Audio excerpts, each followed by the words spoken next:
What's up? It's called Bone. I don't know if that helps. It's in Massachusetts. That's interesting. I've not heard of it. Welcome. Welcome, everybody. How's everyone doing? It's been a minute.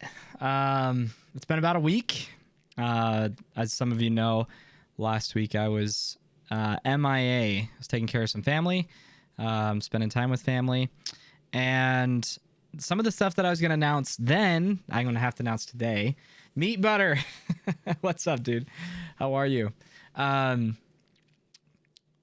the way, I have a new attachment or a new extension called Truffle for YouTube. People's names are all just gray, so it's hard for me to distinguish between everybody. So forgive me if I'm not like addressing you right away. But welcome, everybody. So yeah, a couple things I want to announce at the top of this, like I do every stream. First, merch. If you guys want to get your merch in before World Cup, I think you still can. Not sure it'll get there on time at this point, but anybody who has purchased merch already, it is being processed. I need to follow up with Daizana and see where it's at exactly. Probably I need to ask him about tomorrow and see what's going on. But as I've said, it usually takes about 3 to 4 weeks. So for anybody who has ordered, merch or anything like that, just be aware. It's about that time. When is World Cup? It's the 10th through the 12th, I believe. Yes, November 10th through 12th. So it's coming up. It's right around the corner. What are you guys shooting at Cup? I assume that's a question for chat. I am not playing World Cup. And I do have another announcement that I'll share with you in just a second. So yeah, get your merch in if you want to get it before World Cup. It might be a little tight. I'm not sure exactly, but I'm not sure it'll be able to get there on time. But thanks to everybody who has purchased so far, so I appreciate it. Tonlo, what's up, buddy? How are you? The next thing, as always, if you guys are watching the stream right now live currently, please hit the like button. It does help me out a lot. I have 18 people in here. It'd be awesome if we get 18 likes in the stream. The other thing is, guys, I wish I had a more intense Zoom. Guys, listen. I have retired from playing paintball. I have retired from playing... Oh, I'm going to mess up the focus. There we go. I have retired from playing competitive paintball. Now, what does that mean for me, for the channel, my involvement with paintball? Well, first, don't be worried. I am still going to be very involved with paintball. I'll explain to you the reasons why, so on and so forth. But... and I actually could probably just tell the story of like kind of what happened and the reasons for that. Sorry, it's getting really hot all of a sudden. Oof. So as some of you know, like this year's been really weird for our team, for Bro Army.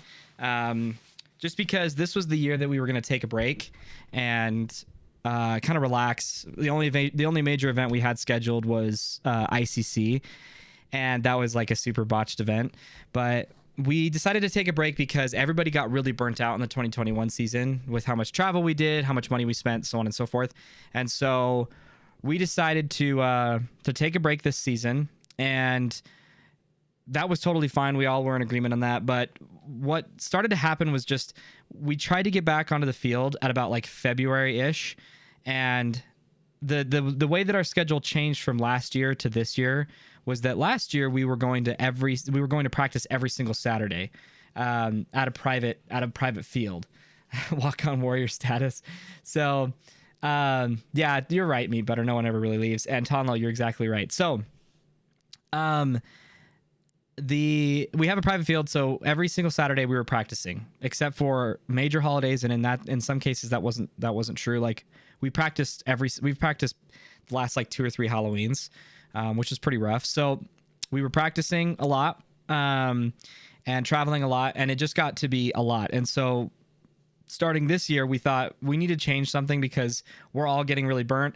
We're not able to spend pretty much any Saturdays with our family. Like I practiced probably like 45 Saturdays last year. And so we decided we were going to move to like an every other Saturday schedule. And we teased the idea of doing two days, so every other weekend we do Saturday, Sunday. Well, the problem is like I have church on Sunday, and it's not just like I go to church and I sit there and I stare. I actually like am involved in my church, so like I have responsibilities that I can't really just like skip 2 times a month. And so Anyway, so Sundays don't really work for me, and I had told our coach like straight up. I just said, "Hey, if we move to every other weekend, just know I can't really be there on Sundays except for when we have scrimmages or obviously we have tournaments or out of state practices." And so he was under, he understood that. But then when we started to try to actually do these every other Saturday practices, I kid you not, it first was the snow hadn't melted, which if you guys know anything about Bro Army, we practice in the snow. Like, especially if we go to the paintball combine, we're practicing in December, January, February, and we're freezing our butts off, but we will practice in the snow. So it wasn't really that. It's just that the field that we practice on sometimes is inaccessible. And so like you literally can't get on it depending on the weather. And so our field was totally inaccessible January, February. It might have been accessible February, but we were taking a break. We didn't have any tournaments we were trying to prepare for in March, so it didn't really make any sense to practice, January. But then when it came time to practice, our field was totally inaccessible for almost the entire month of March. It was it was inaccessible the days we tried to access it on April. And by the time we tried to get onto it in May, the field had flooded. So in that time frame, the field was snowed on. It was flooded. The grass was too tall, and we had to schedule an entire day to work on it. And right when we were going to do that, it flooded again because the irrigation pipe broke. And then there was like one other time in this year where so like in the beginning of the year, the irrigation pipe broke, and later in the middle of the year, the freaking son-in-law of the property owner like flooded it, not knowing that we were trying to practice. And it was like, and we're talking flooded. If you guys are on the Discord server, you've seen me post pictures of what our field looked like. And so by the time we actually go to practice, it's like May. That's the first practice that we have in the entire year is May. And the field is like, I'm not kidding. The grass was up to your knees. And it was the entire field. So we had to mow all that grass. A lot of our bunkers had holes in them because of the field rats that were in the tall brushes and stuff. And so we didn't even have like a full field anymore. And there was a lot of like, our coach essentially rebuilt the entire electrical wire fencing because there's cattle that graze on our property. And so we had to like redo that whole thing. And it was just an absolute nightmare. And so people were, especially our coach, was like super burnt out. And we were trying to help, but like the field is an hour away from me on like good traffic days. On bad traffic days, it's like an hour and a half, which for some of you is not anything at all. But it's really hard for me to get away. Like, I work every day. If whoever's on the Discord server already knows. But it's really hard for me to leave like after work because I'm committing my entire evening to that. And so I can't really leave like early. And if I leave at 5, I don't get to the field till like 6:30. And then I've got like an hour, maybe an hour and a half worth of daylight. And then I drive back and that's my entire day. I don't even get to see my son. And so it doesn't really work for me to go during the day. But anyway, the whole point is coach was getting super burnt out. He was feeling like the field that all this time and energy that we put into this field wasn't really being utilized, which again, we kind of all agreed that we were taking a lackadaisical approach to this year, but it just was way less than what he was expecting. And so by the time ICC came, or was approaching, we kind of had conversations about like, what are we going to do after? Like, are we even going to keep the field? Are we going to just get rid of the field, chop down our squad to like the core guys, and then just practice very little in state, but travel mostly out of state? Like, those are some of the questions that we were talking about. And so what ended up happening was ICC was a great event, but overall it was poorly ran. You guys already know, but it was the weirdest thing. Right when I landed in New York, I had this really strong feeling that I should be done playing. As you guys know, like I'm 30 years old. I've been playing since by the way, thank you everybody who's watching right now. If you guys could hit the like button, that'd be really awesome. I'd really appreciate it. But I've been playing tournament paintball since I was 14. Now, like most people, I've had gaps in between that time, right? But I played pretty much from 14 till about 18. Took a break, came back, or 17, took a break, came back at like 19 till 21-ish, took another break, and then came back when I was 25. And, or I guess it was like almost 26, and then played until, was I even that late? Maybe it was a little older. But yeah, I was like 27 or something, and then played until I was 30. So there's obviously been major gaps in that time frame, but it's, you know, like everybody knows, you don't really leave paintball. But I just had this, I just wanted to, I didn't want to travel anymore without my family if I could help. And I also, you know, I've got a 2.5-year-old son. You know, when my wife and I start trying for kids in the future, like, I just don't want to be so involved with paintball that I'm missing them all the time. And we can't really afford to fly that many times in a year, all of us, right? And so anyway, I just had this really strong impression that I should not play anymore. And I felt okay about that, right? Some people might be thinking like what the heck, man, or whatever, you do all this paintball stuff for YouTube. But the part of the motivating factor for that was that if I don't have to worry about practices and every single Saturday, and, you know, essentially half of my day on Saturday every other weekend would be gone for paintball. If I can, you know, I couldn't even have days to like wash my car. Like, Saturdays are great days for that, and I couldn't even do that like throughout all of 2021. But if I could have that time back and be able to focus more on education, teaching people, coaching, you know, videos, projects that I'm working on for this channel, then, and still be obviously super involved, and possibly even more so, then that's worth it to me. So for me, but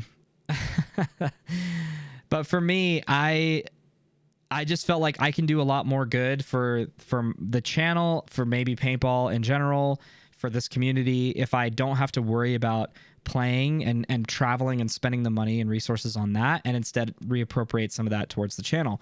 So that's some of the exciting news that I have, is that part of the reason why you've seen, like, you know, that video that I talked about forever that finally got posted, the Ultimate Beginner's Guide to Tournament Paintball. For some of you who've been around for a while, that video has been in the works for like 5 months.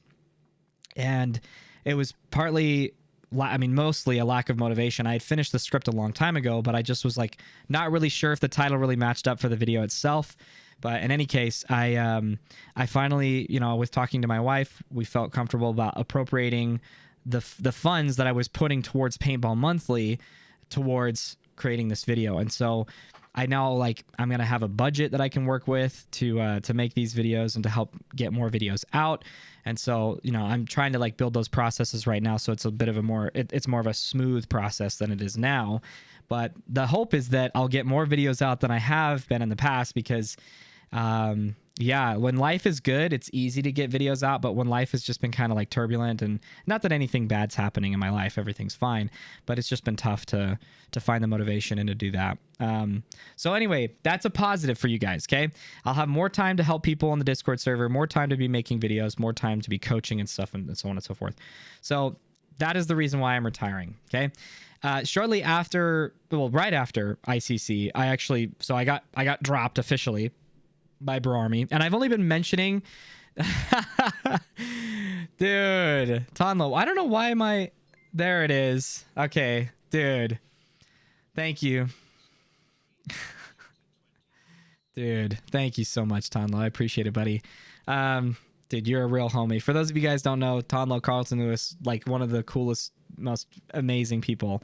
If you're at World Cup, you should definitely meet up with him and I at some point. So anyway, so my hope was originally with this transition from retiring from playing was that I could help coach Bro Army. Not that coach isn't capable, but our coach is a very, very good manager and logistics guy. He's incredible at that. Like, he spent 20 plus years in the military doing logistics. So he's absolutely the best guy for that. And he's also a good manager of people. The only thing he struggles with, in my opinion, which we've talked about at length, I hope if he sees this isn't a surprise to him that I'm saying this, but some of the challenge that comes from being a coach who hasn't played is just that you don't have those repetitions that help you understand like the processes as like a front player and as a mid player. He's observed it a lot, and you don't have to have played to be a good coach. I mean, there's a lot of like professional basketball coaches that have never played, or at least played very little in high school.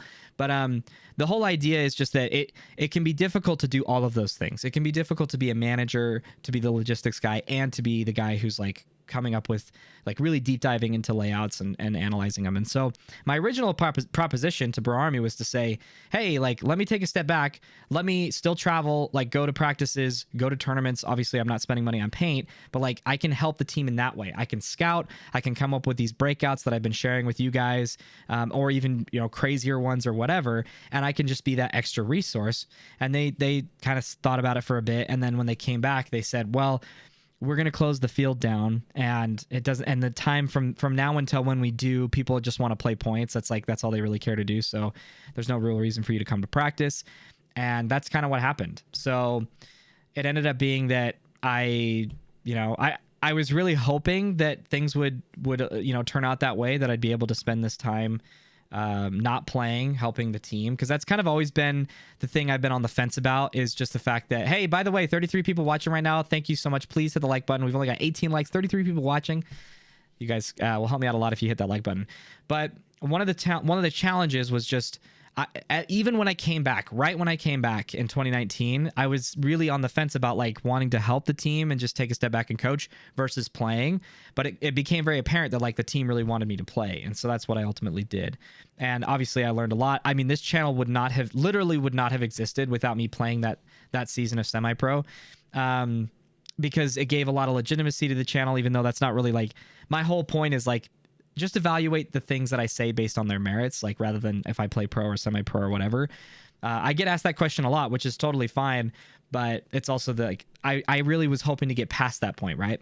And I think playing that season of semi-pro also just gave me a lot of invaluable insight. It gave me a lot of opportunities to practice against lots of pro players and pro teams. Obviously in that time frame, I also did a lot of pro clinics and stuff. So this channel literally would not have existed if I had dropped or not played during the 2021 season specifically. So I'm super grateful for that in general. But so yeah, now that I don't know what's going on with Pro Army, I'm not really in the inside anymore with that camp, but I know that at least last I heard, like kind of the core guys like Brandon, Christian, and Sage were all kind of trying to figure out what they wanted to do.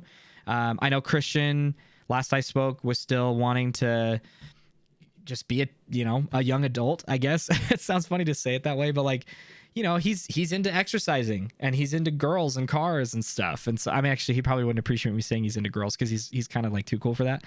But so he's not like dying to play. He's kind of just enjoying his life right now. He's living on his own. He's working a lot. So there was a lot of question about what we would do for next year. And that's another thing. When we finished ICC, or just before we were going to finish ICC, we got reached out to by Corey Field of Seattle Thunder and was asked if we could come scrimmage them. I think it was in prep for Windy City. I don't think it was in prep for World Cup. I could be wrong. But we were asked to come up and scrimmage them because they really enjoy us and we really enjoy them. We always have super productive scrimmages. But obviously we weren't prepping for the same tournament. But coach nonetheless said like, hey, I want us to take this really seriously. I want us to take this as if it's like, the Sunday finals or whatever, because I want to give them the best possible practice that Bro Army can give. And so he was like, all right, that means we got to re-up on our conditioning. We got to like refocus our attention. We got to, take these next 3 months from when that was happening to when the scrimmage was to take it really seriously. And that was like kind of the straw that broke the camel's back. I was just kind of like, yeah, I don't want to like let myself go, but like I'm also not really in the position emotionally to like commit myself to re-upping my conditioning and commitment. So anyway, so there was talks that like Christian was really excited, Sage was excited, but he's dealing with like being a brand new parent, owning a home, just starting his own business, and then Brandon also started his own business, and like I think he was preparing to engage or get engaged. Anyway, so like we were then talking about, well, what's next year going to look like? And that was a huge toss-up. It was a huge toss-up as to whether or not Christian would still be around, whether Sage would commit to playing paintball, or if he'd just like switch entirely to focusing on his business, what I would do. Obviously, the big reason I was wanting to take a step back initially was because I wanted to save money for a house. And so anyway, that's all to say that there was a lot of up in the air. Like, I don't know what the plan's going to be. And so it ended up being that I didn't want to be in a position where I spent the rest of the year, like kind of what I did in 2021. Well, that's not true. I didn't really do it in 2021, but like, kind of the whole hope is that Christian would always come back to play with us, especially because he he didn't have the greatest experience at Ironman. Not that there's anybody wrong with Ironman. He really liked those people, but it wasn't like he was practicing with, his bros. Like it is what it is, right? It was, he did a lot of traveling. It was a job, so on and so forth, right? So he got burnt out, and he was wanting to come back to play with us, but he was wanting to come back on his own terms, which at least that's from what I understood. And that's no problem at all. Like, he has every right to do that. It's he and Brandon's team, so he has every right to do that. But it just kind of was hard for me to be like, well, I'm not sure I'm in a place anymore emotionally to like re-up my commitment to that, especially because we did it last year, and it really would have been nice if he was there last year, because I think we could have had a good shot at least, making it out of prelims by the end of the year if he was there for the entire season, and there even towards the end of 2019. But obviously that was, he was taking a step back from Ironman. But anyway, the whole hope was that that was 2020, excuse me. So the whole hope was that we could make a real good run in semi-pro with him there, we could have regardless. I think we could have regardless if we didn't have such high turnover on our squad. But in any case, it is what it is. We got kind of burnt out because of it, and that's the reason why. So that's all to say, as far as, because I've had people ask me like, hey, when's the next barrel cam video coming out, so on and so forth. What I would really like to do is I would like to work with people. I'm thinking of Matt the Gym Rat and a few others. I haven't reached out to anybody yet, but I would like to work with people to have people send in footage and for me to make a video based on that. I could travel, depending on what's happening, maybe I travel next year to some practices and let people use the barrel cam that I have, or practice, just kind of planking around, I guess. I don't know. But come out to different fields next year and play, maybe run a clinic or so, whatever. And I think that would be fun to have recorded footage of that and use that, because certainly I could too. I could play at my local field. It's just not the same, right? Like, a lot of the value from barrel cam footage comes from the fact that people, hold on. Remove. I need to get more moderators in this chat. Yeah, see, there you go. See, Dan, I'd love barrel cam footage from you. I would absolutely love that. But there's a lot of people that I think would be willing to share that, and that I could make video footage out of that and share it. So that's kind of the idea. But as far as everything else is concerned, I'm still here. I'm still committed to the channel. I'm still thinking about paintball, so on and so forth. So yeah, that's the first thing we had to get out of the way. So yeah, retired. So yes, your ranked paintball edition. Yeah, I think you've mentioned that before, J-Tunes, but it would be kind of fun to have people, I want to get the community more involved. It's just really hard to get footage of yourself, right? It's one thing for video games because you can just set up recording software, no problem, but it's really hard to get people to get recorded footage of themselves, and then no less to send that to me for me to criticize them. So but the whole, it would be fun to have a segment on the stream where I people send in clips and I guess what division you play or something like that, right? That would be kind of fun. But anyway, so absolutely, next chapter. What kind of footage are you talking about? Pro practice / tourneys? Not necessarily. I think scrimmage footage would probably be my bare minimum. I don't really, obviously I wouldn't care for practice footage of just drills and stuff, but I think for footage of you scrimmaging a team where it's somewhat of an organized structure, even if it's a scrimmage day, but you're scrimmaging different teams and so on and so forth, that's beautiful. That's perfect. I wouldn't care for walk-on games because there's just no real value there, right? The skill difference and your ability to get kills or to push up the field is just, it's so easy because the people that you're playing aren't really playing coordinated, right? So anyway, my kids are grown, 20 and 14, so the wife and I just practice a lot. Anyways, didn't expect this. Carlton Lewis is 100% legit, my main man, mayonnaise. Compared to pro players, how big is your paintball IQ in your opinion? How big is my paintball IQ according to my opinion? I don't know, man. I feel like it's just like a wiener measuring contest at that point. I think the way I would answer that is I'm always very appreciative of people like Dan Halliday and at times Ronnie, but that was a very short interaction. But I'm always very appreciative of those people chiming in and saying like, that's 100% right, or I agree with that, or even at times when they disagree with it, but they see, the reasons why I'm saying what I'm saying. So I don't know. It's hard to say. Like, obviously, I think the obvious, there's so many obvious differences between me and a pro player, but like, I think in terms of just like strict strategy, I think the difference between me and a pro player that has a lot of experience is just that they will have a lot of, they have a lot of intuition that I don't, right? So there's a lot of situations where they can give specific strategy or specific principles based on the team that they're playing against. And obviously I can't do that. I can't tell you this strategy will work against New York Extreme for X, Y, and Z reason, because I just don't have that experience. But that's not really the territory I'm like trying to get in, because I'm not coaching pro teams, right? The teams that I'm trying to help are beginner up to Division 2, possibly even semi-pro. Semi-pro is kind of like tough because most of what I'm telling you is from that perspective, or at least trying to. So I think a lot of what I share is very insightful and very new to people between beginner and Division 3 even. Maybe less so Division 3, but there's a lot of stuff that I have learned in my experience playing against lots of different teams that I think are valuable. But yeah, that's all to say that like I don't. It's always makes me uncomfortable when I have to like measure my knowledge or skills or anything against pro players, because I just don't have that. I don't have the ability to do that. So let's see. His paintball IQ, at least watching videos and chatting with him over the last year or two, is I say is pretty good. Thanks, Dan. I appreciate it. I've watched the majority of his guides and they definitely have taught me a lot. That's awesome, Mackie. Thank you, buddy. Was he on U19 team? I think I saw him. Yeah. So Christian and Brandon were both on U19. I got a chance to talk to Matt at Chicago. Great guy. You did. That's awesome. That's way cool. Sorry, I'm just trying to catch up with chat here, and then we'll get into some other stuff in just a second.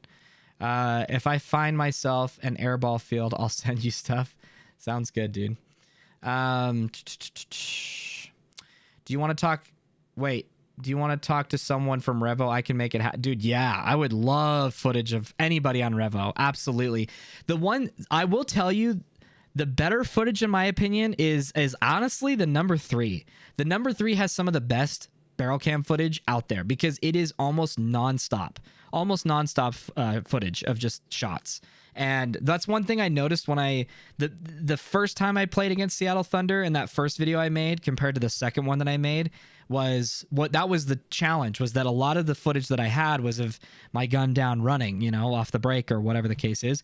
And so, but like from the moment that a point starts, the number 3 has a lot of really interesting stuff happen, and you have a lot better of an idea of what's going on because, you can see if you tiger somebody out on that side of the field, right? Whereas the number 1 can't always see that.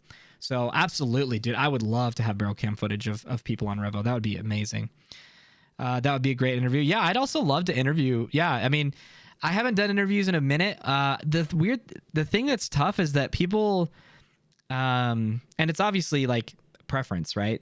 People prefer Maddie Marshall or Play the Game podcast or whatever over me, which is totally fine. But like, I've just found that the interview market is really saturated in paintball. It feels like, so it's hard to interview somebody and have something different to say. But because all the interviews that I've ever had with people are based on like a genuine connection beforehand, right? Maybe with the exception of Ronnie, except for Ronnie reached out to me. Or no, that's not true. I don't remember who reached out to who, but like Ronnie had said that he really liked my videos and that he and Stella would watch them together. And that blew me away and instantly created this connection. And so to me, it was really easy to interview him, but I don't know anybody else. I don't know a lot of people on other teams. So it's hard to know like what kind of questions I would ask. Anyway, what camera do you use for your barrel cam? I use a GoPro Hero 9, I believe. So I bet I can get Chris or Steven to join you on a stream. Dude, that would be amazing. So since you are retired, let's build some more connections. Let's make it happen. Dude, I'm absolutely down. Okay. I think that's everything, guys. So let's, I guess the only other thing to say is if you guys are prepping for a tournament and you need help or you want you want me to look at the layout that you're playing on or whatever. So as you guys know, like I don't usually cover layouts on stream unless they're larger regional or national events. To name a few, it would be like MVPS, NRPL, though that's not as big. TSXL, WCPPL, a lot of those kind of bigger regional event tournaments. I usually cover those, or I'm willing to cover those on stream.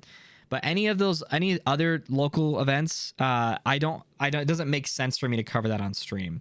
So if you find yourself wanting my assistance and something like that, the easiest way to do it is to schedule a coaching session. Okay. Depending on the demand, I might have to change the price, but right now, and I'm even hesitant to say it because I might get flooded, in which case I would have to change the pricing.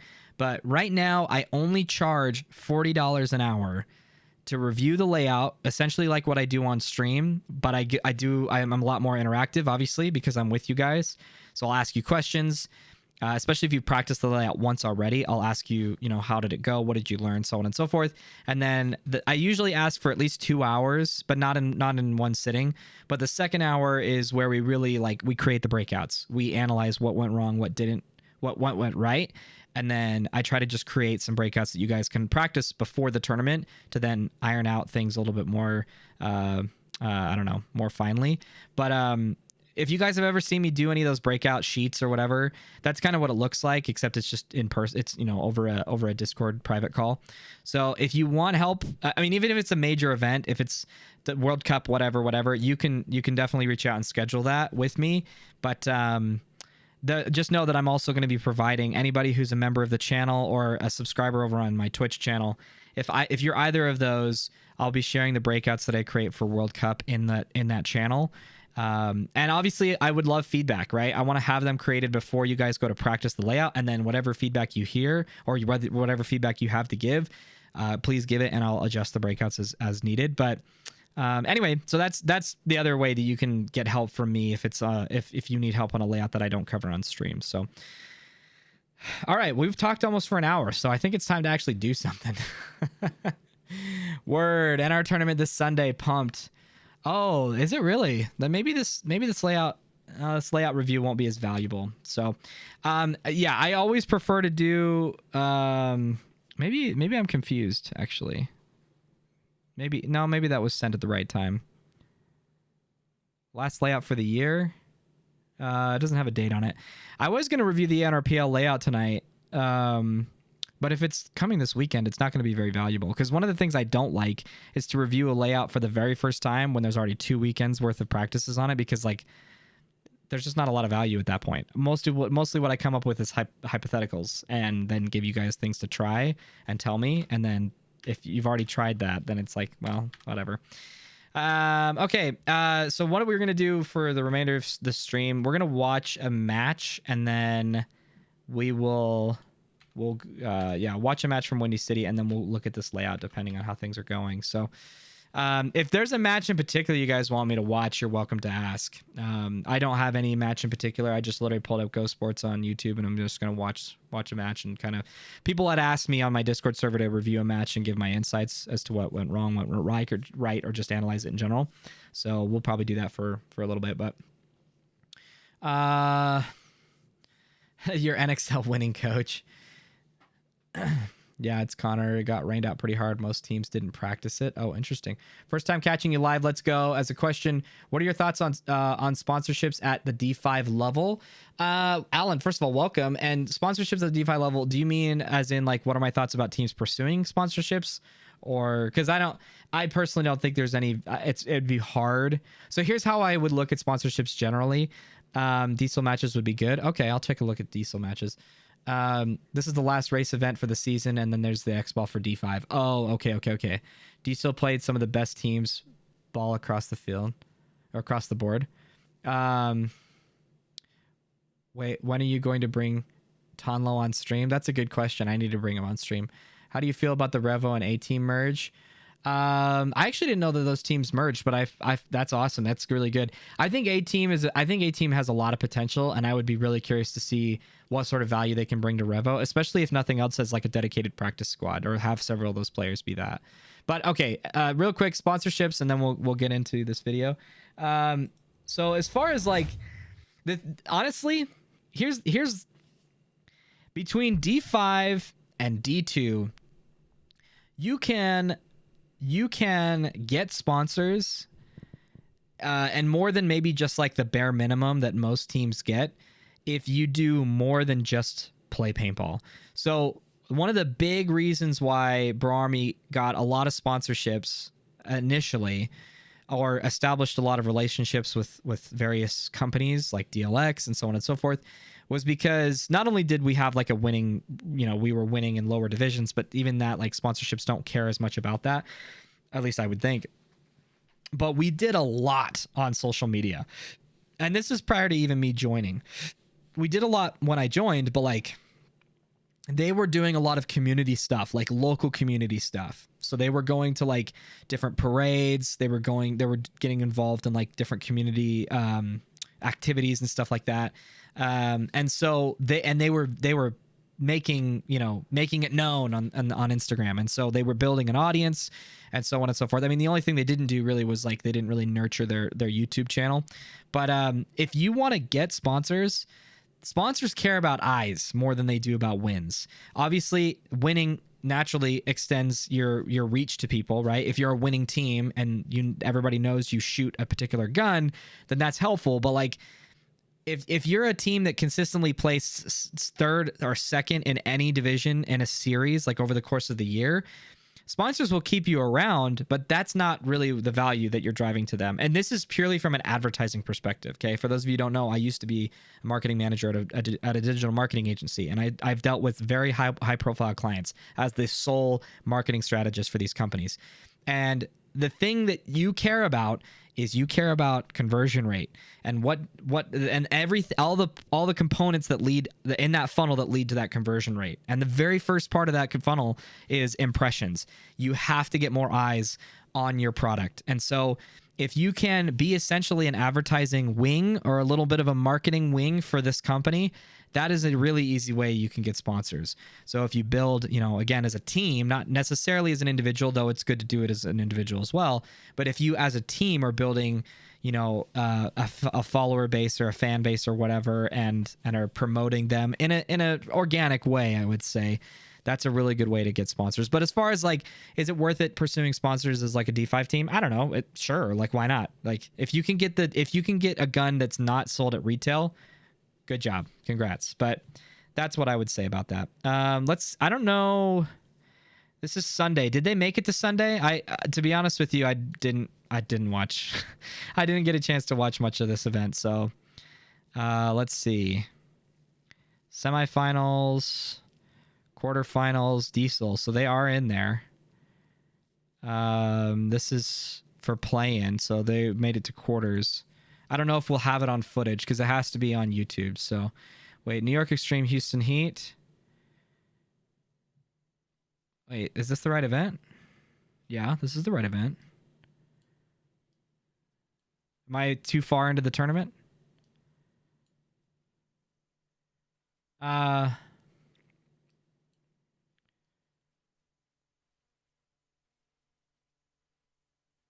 Sorry, guys. Let me find this first.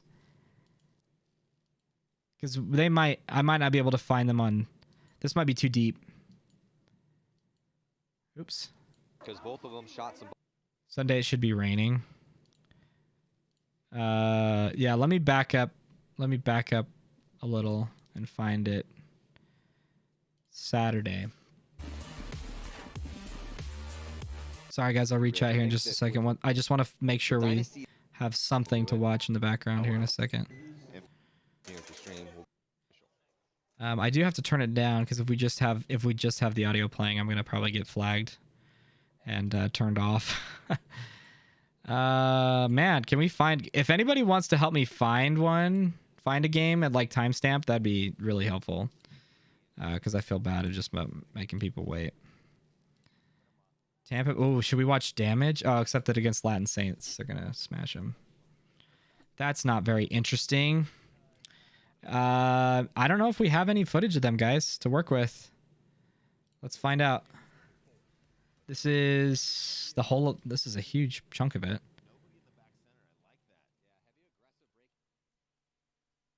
New York Extreme versus Saints and Energy.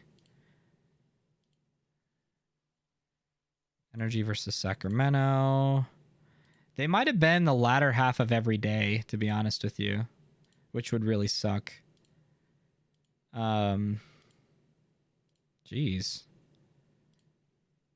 I can't find it. This is nothing. There's nothing here. I'm looking for a game, any game diesel. Oh, so here's one. Yeah. Here's one. Okay. Well, that's. Let's see.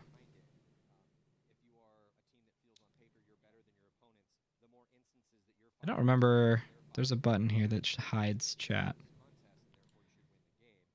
This isn't really what I'm looking for. Default view? Okay, sweet. Theater mode. Okay. Okay, so while this is about to play, let me catch up.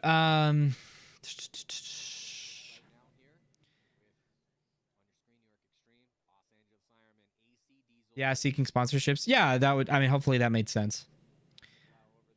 Bonzo, who you play for? Any advice on budgeting for paintball, like with paint or gear upgrades / new equipment versus old equipment?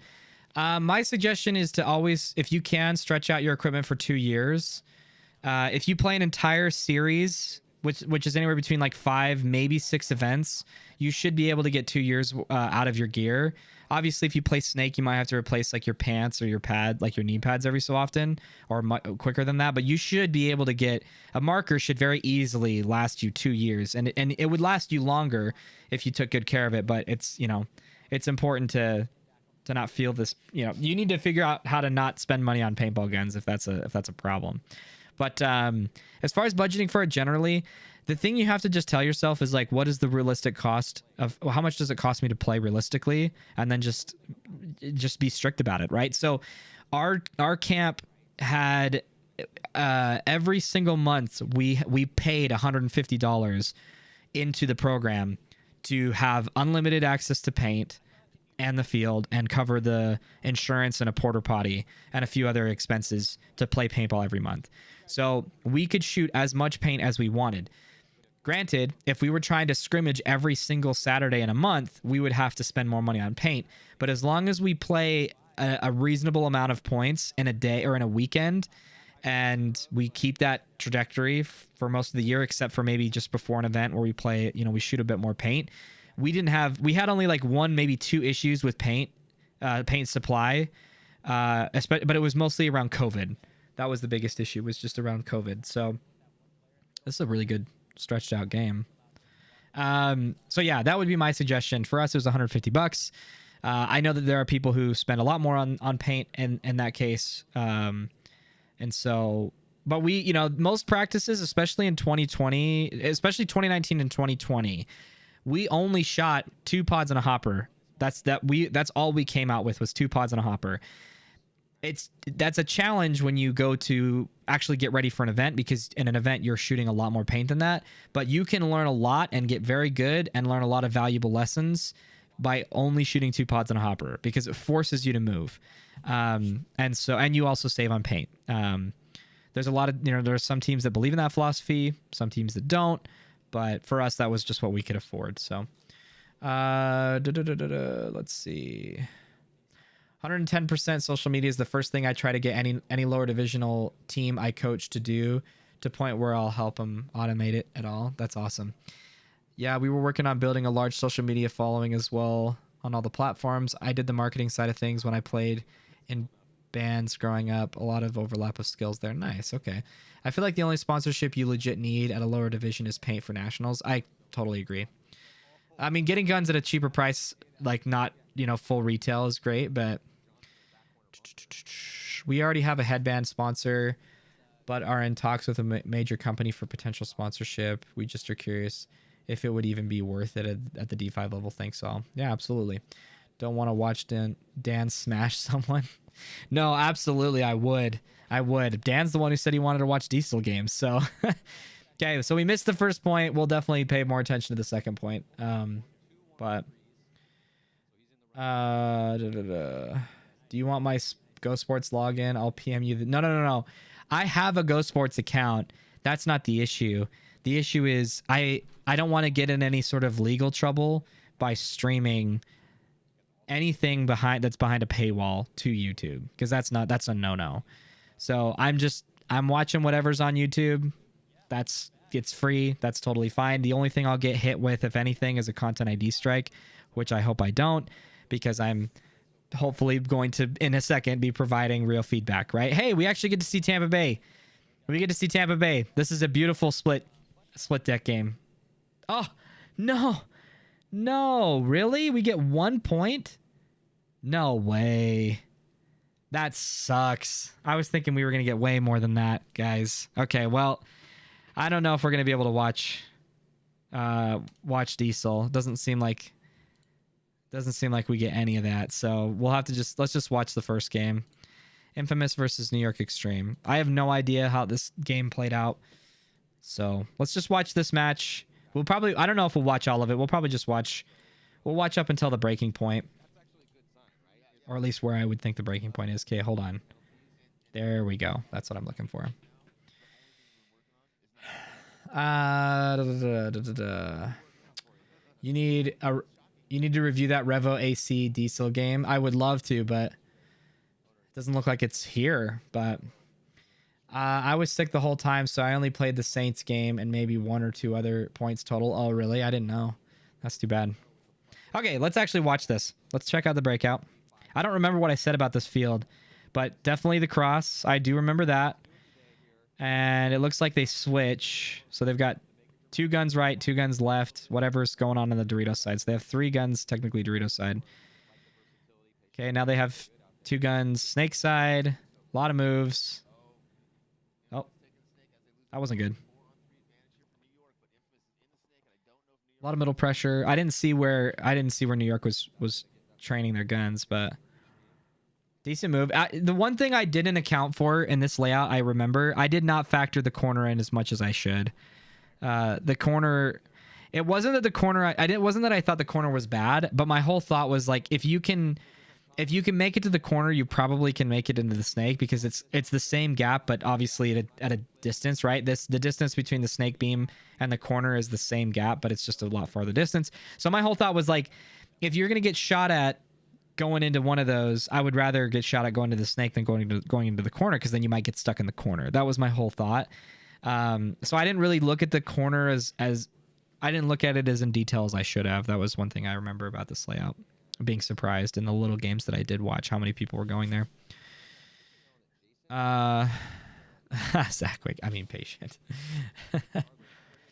Let's see. One of the Diesel guys works at my team's new home field. Super cool guy and tons of knowledge to learn from. I've binged all of your content and can't wait to take what I've learned here to the field. Hey, man, I appreciate that. I've got a lot of people who said they binged. One thing that I would be surprised, though, is if you've watched all of my previous broadcasts, because I wouldn't even do that. I have a hard time making videos out of these broadcasts, because I have to go back and watch them, and I'm just like, man, I can't stand it sometimes. I can't stand watching myself sometimes. You guys are awesome. Thank you so much. Thank you, Dan. But yes, I will just stick with YouTube stuff for now. I just don't want to get in any sort of trouble. I thought I made this theater mode. Did I not? I have to make it live? I don't want to do that. I think we'll have to just leave it like this. Oh my gosh. Hey. It's Dan. Dan He. I don't remember if it's he or hey. That's cool. I mean, I'm sure many people know him, but he assisted us at World Cup last year. Is that him? That's got to be him. That looks like him. I'm pretty sure he said he helps the New York guys. Yeah. He super cool. Lay. I think it's Dan Lay. Yeah, Dan Lay. Super cool dude. Great player. He came and subbed for us at World Cup, and then maybe this isn't true, but like he was seeing that what we had going was working well, and he and I were kind of I think mistakenly in hindsight we're swapping jobs, so he would go onto the field and I would sit and vice versa, but I ended up doing really well in the Doritos, and it was like that's all we really had him doing, and he felt more comfortable just helping us from like a coaching perspective. So he actually stopped playing towards the end of the tournament and just actually coached, and it was incredible. Like I learned so much from him and his coaching. So he was a really cool dude. But yeah, interesting corner position again here, but you've got a lot of freedom if the only guy that can see you is in the snake. It looks like they absolutely... Oh, this is a Latin Saints game. Sorry, no disrespect, but like this is going to be kind of a blowout. Haven't heard that name in a long time. What's your thought on tank extenders and long body legs, or a combination of both? Oh, long body regs. I was like, long body legs, what? Or a combination of both. Two ML King players at our field swear by them in combination together. I don't actually know long body regulator, tank regulators. Can you, like, is there a powerhouse brand that does that, or which brand? Punisher Paintball looks like they have one, maybe. Is it something like this? Is it this? Is this a long body regulator?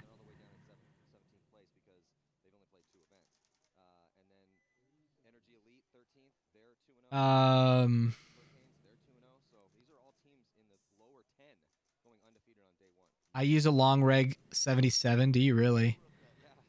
Benefits of running and gunning down the inside of the snake versus the outside of the snake, like the guy in the clip just ran down the inside, as I always see this. So the difference is, well, it kind of depends, and I don't want to pause forever, but I'll just say this. So running the highway is a really good way if you kill this the guy that's protecting the snake, and the home guy is looking the other way. Depending on the layout, you can actually get a really sneaky kill by going the highway, killing the front snake, and then diving back in before anybody on the Doritos side sees you. And the reason is because the snake guy is worried about protecting himself, so he's mostly going to be focused looking down the tape, like almost the entire time, right? The only exception to that will be if he asks for his home guy to look over him, and then it frees him up to look up the center. And so if there's a drop in communication, or you act very quickly, where as soon as you tiger that guy protecting the snake and you go the highway and run him down, that's a really easy way you can get a kill. It's not easy, but like depending on the layout, there's a lot of times in which that makes sense. In the case of that, it was literally just a point closer. So like it doesn't, your chances of getting shot are actually much higher if you just run down the wire on a snake tape that is a true tape. And so in the case of that guy, all he needed was his buddy behind him to just dump as much pain on the guy as possible, so he can't really like afford to stand up and check if there's anybody coming. And then just literally running on the inside allows you to like trade at the very least. Whereas if you run down the wire, the guy has the ability to snap you out for free. And so because in a game where you're closing out, right, if you're able to run down the highway in a low body situation, it's usually because you have people pushing the Dorito side. And so you've got every angle that's pinching the guy that doesn't allow him to check your positioning, right? And so you're just able to run down the highway and kill him. It's the same situation if you were to imagine three against one, and the last guy is in the center of the field. If you've got two guys on either sides of the field pinching the guy in the center, he doesn't have the opportunity to look up the middle of the field, which means that if that guy, for whatever reason, is not getting killed in the back center, for example, then the guy to kill him is the dude in the center. It's the guy to run through the center and just stab him up close. Because he can't afford to check you off, right? I don't love this view here. This view is too hard. It's too much information to process. Like, I think it's cool if you kind of zoom out and look from a macro perspective to see like how many bodies drop, and I think that's fine. But just generally speaking, I don't love that view because I want to see this. This is what I want to see, right? But anyway, highway is the inside lane, whereas you have the tape / wires the outside. Okay. Mike, what's up, buddy? How are you? Chewy rocks 2 tank extenders and a long body. So to answer the question, what do I think? I mean, I think it's preference. I would say the only exception to preference is when you get too short, because it legitimately inhibits your ability to like snap shoot with proper form. And you might be able to argue that if it's too long, I don't know. But as long, the nice thing about paintball is that if the gun is too long, you can always have it rest on the outside of your shoulder or past you, and that might encourage proper form. I know that there's some people like Trent Nitta is an extreme example of this, but like if you watch Trent hold his gun on Iron Man, he does a really extreme version of the Jackson Frey where you're holding your gun on essentially like the outside like of your elbow. And I mean, Jackson is an incredible snap shooter. He's an incredible gunfighter. And partly the reason is because you don't see anything except for his gun.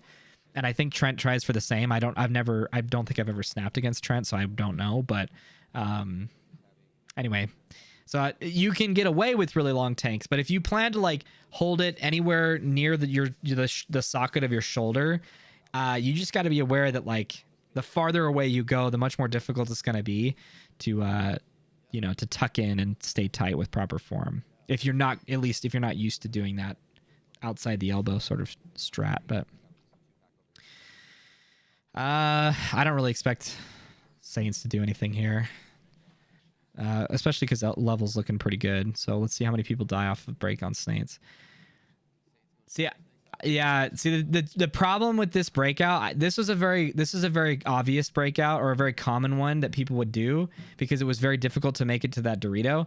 But the problem is, if you run this like back line route where you're essentially encouraging two people to go up the middle and then these two wide guys to fight outside, as soon as you lose one of those guys, you are in horrendous positioning. Because and especially in this specific example, look at where all their guns are. Like, this is a huge mistake. Not even the guy that was supposed to stay cross is looking cross. So their Dorito side is completely open. This guy's in the Dorito 1, and I wouldn't be surprised if he gets up to the 50 here in like 10 seconds. The only dude there's actually nobody right now that's stopping him except for maybe the guy who's at the wedge who might switch. Home guy gets shot out. Dorito guy breaks out, taking a conservative break. The other dude who tried to get out dies. Here's this dude making his way. Now the middle guy's looking, but they've already suffered so much. They've lost. Latin Saints have lost 3 bodies. Yeah, these are the only 2 people on their team. Yeah, powerhouse long body reg. You get to keep your gun light, and you still get the rifle long length with your wrist. Fits perfect inside that long neck, and the tank should be called a long neck. Yeah, so that's the thing that also is like really important with gun form, is just whatever encourages your wrist to be flat. I mean, you obviously know the stand already, but for those of you who don't know, the reason why more than anything I would say that short tanks are so bad for form is because it kicks your wrist out. Because in order for you to get that gun to your shoulder, you have to kick your wrist back this way, because it's not comfortable to do it like this. And so in order to get that gun, that's why a lot of times you see people doing this, and that is horrendous for snap shooting. Not only hurts, but that's a huge target for a lot of people at certain divisions, right? And so having a longer tank, or at least the form that allows your wrist to be completely flat, is what's most important. But so you're saying mini tanks are the way to go. Got it. Absolutely, dude. I would love to see you play with a mini tank. No doubt. The view needs to be from above as well. Yeah, I agree. I totally agree. Okay, we'll watch a couple more points here, and then we should probably go on to the NRP layout, actually. That's a mistake I made when I got my first tank. I got a peanut, and it was so uncomfortable to shoot. Yeah, what's weird is I don't know why so many people get those. I don't know what it is about paintball that makes people, like, even if people have previous experience with shooting, like got rifles and stuff, I just don't know why you would want a peanut at all. I have no idea. It's so uncomfortable. Man, this crossfield battle is so fun to watch. Oh, did he just get eliminated? Their Dorito side just got destroyed. Is that Cantor in the middle? Yeah. I think Cantor must have been the guy that killed the Dorito dude. And I think I think whoever was looking at the can is from the god is who killed the can. I hate that sound. I don't know why, but OBS has been disconnecting and reconnecting recently, and it makes me very, very scared. So if I'm down for whatever reason, just type F in the chat or something. The NR layout is a lot of fun, by the way. Good. Dude, a buddy of mine plays Snake. He got a mini GS, and I swear he has a grape as his tank. It makes it easier, man. Those are the funniest people, dude. Makes it easier, dude, to play the Snake. It's like, no, it doesn't. You don't have good form, and that's why you're able to do that. Also, this bunker, I don't know who this is. It's not Tyler. It's not Thomas Taylor. It looks like it might be Jamrose. That he looks teeny behind that cake. I don't know why, but that he looks so small. Oh, it's Rudolph. Okay. He looks so small behind that cake. How tall, how small is Kevin? That is funny. That bunker looked big on him. He is tiny, 5'7" maybe. Really? Okay. That is funny. I did not expect that. Let's see.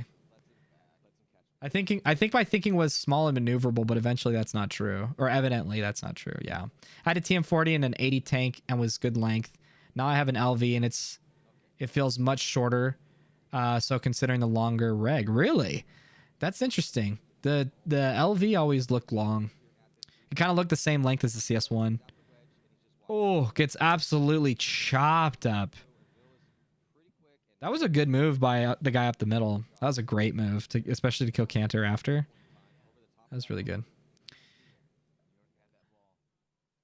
Oh, I stuttered, but only a little. Okay, yeah, I don't know why, but my OBS has been disconnecting. Fun fact, by the way, Cantor is the dude I was telling you about a few weeks ago. He's the cousin of one of the guys on my team. Oh, okay, interesting. That's awesome. He seems like a good player. I don't know anything about him, but dude was waddling. Have paintball mechanics such as snap shooting and running and gunning have reached their peak? Like are the pro players at the highest potential for mechanics? Does that make any sense? I don't think so. I mean, you know, paintball is still a really young sport. You think about the change between basketball when it was first introduced and to what it is now. There's always been incremental improvements. And I mean, I think even the fact that there's an argument between who was better or who's the all-time great, Michael Jordan, Kobe Bryant, or LeBron James, which I would argue are are kind of three distinctive generations. I think there's something to be said about that, right? Because I think a lot of people who I'm not going to try and dip my toes in this argument because I don't have a stake in it, but like I don't have an opinion. But I know that there's a lot of people who argue that LeBron James is the best player in the world, not strictly for stats reasons, but also because of just his sheer mechanics and form, right? His ability to always make the dunk or whatever, get the layup, or he's just an overall well-rounded player. Kobe Bryant had a ton of finesse, he was the triple threat, right? Could do pretty much anything almost by himself, which LeBron can as well. And then you obviously have somebody like Michael Jordan, who people argued made everybody around him better, made the entire team better. And so, you know, maybe from a strict mechanical sense, you might argue that LeBron James is better. I don't know, because of, you know, the improvements upon the sport since Michael Jordan's time. But when it comes to actual like stats and winning, I don't know, because again, I don't know the stats of LeBron James versus Michael Jordan. So I know basketball fanatics are cringing right now, but nice break. Both got to Dorito 1, both looking. Oh, except okay. They're both looking heads up. I was gonna say. So this is what I love about certain layouts, and this is what I mean. Where if you can walk a layout so much that you know where those gaps are, where nobody can see you once the breakout settles, this is what allows you to like break this crosshold. Because obviously from the Dorito 1 even to this can to the God is like. That is a channel that is really, really hard to get through, but it's only hard if you're trying to hard commit to it out of that bunker, like we saw in the previous point. But if you kind of know where your opponents are at, and the fact that like nobody can really see you in this like pocket right in front except for the back center, you can do a lot of like floating out stuff, which allows you to, if you float out and find where that paint is, you can chop it. You can essentially snap into the paint. See right here, he's trying to check these two bunkers off. And obviously he can see the paint that's coming from this angle. There you go. Oh, okay. So it was Thomas Taylor that was in the middle. Different types of fighters. Can't really compare them. That's fair. You can't really compare them, but there are people who would disagree with you on that, right? Let's see. How would you film paintball to make it more entertaining for the common viewer? That's a good question. Really good question. Mike Tyson would have destroyed Ali 100%.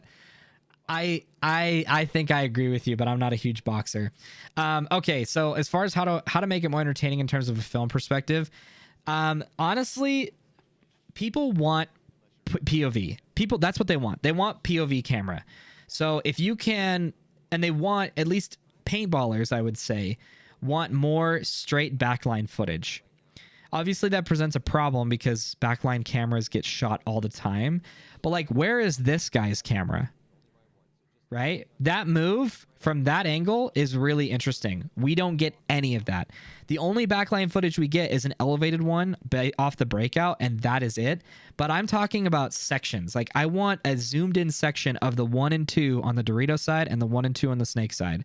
And then obviously like an overhead from the home. But like that's why I think I've said this so many times, but like James D on YouTube, if you guys aren't subscribed to him on YouTube, you're doing yourself a disservice. James D, DEE, you should absolutely subscribe to that. Oh my gosh. You should absolutely subscribe to that guy because he's the guy who's willing to get the angle regardless of how painful it will be. And that's just that. It's just more entertaining to watch because you can see the paint. You can see where they're shooting. You can see where they're getting shot at. But all these like overhead perspectives are just not, they're not it. They did it this event, but previous events, oh, Harrison Fry is not geared up. But in previous events, the paint is all dark. And so you can't see where people are shooting. And that's a huge issue. So definitely bright colored paint in addition to those angles. And then, like I said, POV cameras. If you did even just those three, I think you would do, I think paintball would be really, really fun to watch. And also, I think if you could have mics for the players' communication, that would also be really valuable. Because like if you think about, I mean, you think about the differences in the microphone tech that even, you know, basketball or football has had. I think about football in particular, like the difference between the tech that existed in like the early 2000s up to like 2010 for football versus what it is now. Like you can hear the quarterback's calls. You can hear a lot of the quarterback's communication, which is really cool. And I think the same should be for paintball. Obviously, like microphones kind of get scuffed because there's so much noise when you're getting shot at and when you're shooting. It's really hard. But if there's a way for them to have boom mics on the field for them to like target specific bunkers or positions, or even to have one player on every team mic'd up, like it's the same player, right? That's kind of the star player of the team. To have them mic'd up for every point for the entire series, I think would be really cool. But between barrel cam footage and the microphone idea, it doing that it comes at the sacrifice in some cases or it comes at the cost of the player's like ability to feel comfortable and natural. Because if you felt a wire or if you felt something on your person that you're not used to, that might be difficult. Or if you obviously have this little teeny thing, depending on how big the camera is, if you had a thing that protruded from your barrel that kind of obstructed your vision or even changed the balance of your gun, pro players would not be for it. And it would be very hard to get people to buy into that. But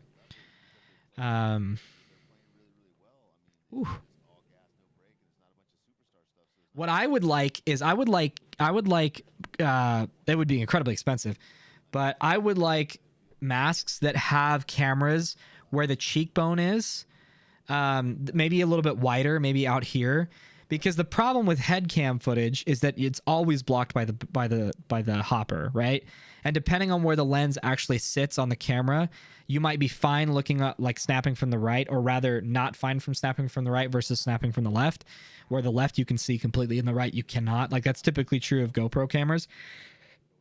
But if you could have cameras that you could place right here, the cheekbone of a mask, it would allow that clearance that you could see down the gun on either side regardless. Again, it'd be incredibly expensive and you run the risk of, you know, essentially destroying the camera as soon as you got shot. But that to me is the ideal. Obviously, you'd want them over your eyes, but like you have lenses, that's not realistic. But if there is any part of this that's realistic, it would be to do it where that cheekbone is, in my opinion. So, bright paint mandatory, ability for webcast to Wi-Fi connect to barrel cam on the fly like in NASCAR. Yeah, that would be sick. Need to start having tourneys in football stadiums with overhead cable cameras. Yes, dude. Well, that's the other thing too, is like, you know, not just from a film perspective, but from a viewer perspective, like paintball has the stadium seating, but it's just, you don't ever get any perspectives from behind. You know, you want to, in my opinion, the only angle that's worth watching is from the breakouts perspective. Not only worth, but like the corner of each of the fields is the most interesting part of the field. Like the sideline watch is not interesting. You don't have any context of what's going on. Harrison messed up his knee. He should be good for cup. Oh, interesting. I didn't know that. Okay. You need like 20 cameras that all show what everyone is shooting. That seems like the easy answer. That's still too much to try to follow all at once. At laser only cameras can see the end of the barrel. See lanes on cameras. There's no single frame of focus like in other sports. Yeah, that's the thing. So obviously, I don't think the solution is, oh hey, there's Troy. I don't think the solution is that every player has a camera. I don't think that really makes sense. I think, or at least if every player does have a camera, you really only follow one person, because you can still, even if everybody has a camera, that doesn't mean you go to every person, right? You still have to build the narrative of what it is you're trying to sell. And maybe the narrative before the point starts is to say, we want to see what the snake does. And if that breaks down, we're going to go to the back center or whatever, because that's always like a safe place to go. But if you just from the camera's perspective, if wherever you go, maybe it's a top down perspective. If you zoom in to that person when you scene transition, you can easily not easily, but like people who do live broadcasts would know how to do that, right? Zoom in scene transitions and stuff so that you are zooming into the snake. It goes to their barrel cam footage, goes to the barrel cam footage, and then maybe it zooms out or something like that. I don't think that would be too much to ask. But obviously you don't want to like do it for everybody. And there's going to be a lot of times in which you're not getting a lot of information. You're not getting a lot of valuable barrel cam perspective. But even just the fact that you could see what they're doing, like which gaps they're shooting or which bunkers they're shooting at, I think would offer a lot of really interesting insight. And then obviously if all of them are recording, then the content, holy crap, the content you could get after the fact would be absolutely insane. That was a really good move, but unfortunately he did not survive that. So it looks to be a 4 on at least 2, possible 3. Ooh, 3 on 2 at least, maybe 3 on 3. 3 on 2, okay. By the way, guys, I've had a lot of people over the course of the last year say that they would like me to be on the webcast. I don't think I would ever get on the pro webcast because they wouldn't get me on. But it would be really fun to get on the semi-pro webcast at the very least. So if you guys would like to see me be on the semi-pro webcast at World Cup, I don't know who you blast. I don't know who you got to talk to, but maybe I know that Let's Talk Paintball, I think, is the primary commenter for that. If everybody sent him a DM on Instagram saying, "Hey, get SVP Paintball on the webcast at World Cup," that would be sick. That would be so sick. But anyway. Oh, the rundown. Did he die? Oh, no. Oh, wait. How was that a penalty, though? Because did he get shot well beforehand? Man, New York Extreme is throwing this point. Okay, so he shoots right here. You can see the paint spray. So far, from what we see, nobody's shooting at him. I guess he can't see because of the temple. He's got to have a hit on him beforehand. Oh no, that's it. Wow, that sucks. That's tragic. Sorry, I'm still trying to catch up. Need to start having tourneys in football stadiums. I read that. Yeah, it's also mic'd up so we can hear the comms, which I know would be hard for the teams. Yeah, I think mic'd up would be a huge step forward. CJ is really, really good. I think people forget how good that Aftershock camp was. Let's see. They should add IR lasers only cameras can see so you can watch lanes. That would be really cool. That actually is a really good idea. IR is a flat line though. I don't know what you mean by that. Well, if from a top-down perspective, it wouldn't be a problem, right? I'm not sure. I think there needs to be more energy behind specific teams. Like everyone has their team, but it's not like in football where there are known and great rivalries. Yeah, but I think the problem with that is that the paintball is a very fickle sport. There's really, aside from maybe the few contracts that some teams sign to players, which are really not, they don't really commit anybody to like a specific length of time.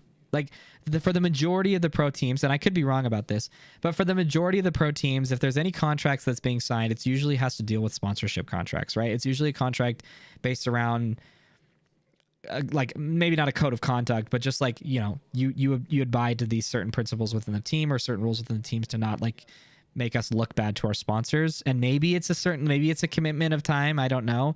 But if you're not getting anything in compensation for that, if you're not getting any sort of salary or really any stipend or I mean, if the only thing you're getting is to be able to play paintball for free, great. But like the hard part is that you're not like super committed to paintball, even as a pro player for most people, right?